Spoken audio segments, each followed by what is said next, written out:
Ang vlogger si Mr. Art Millennials, tuwang-tuwa talaga ako habang pinapanood siya.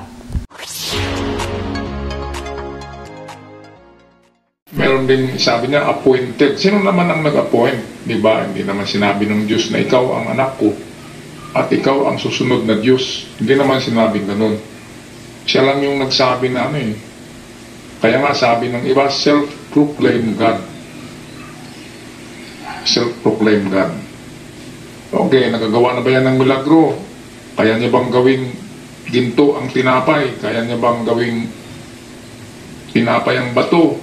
Kaya ba niyang maglakad sa tubig? Kapag mayroong mga ganyan na mga pictures, si Kibuloy, baka anak nga siya ng Diyos. Kaya niya bang lumitaw sa hangin? Kaya niya bang lumusot sa mga konkreto?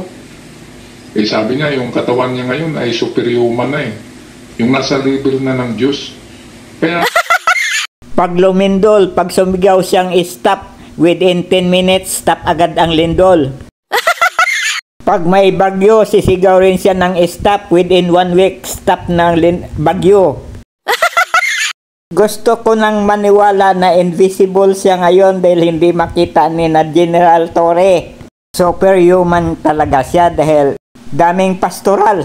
Paano mo susuportahan lahat yan sa kama? Aber,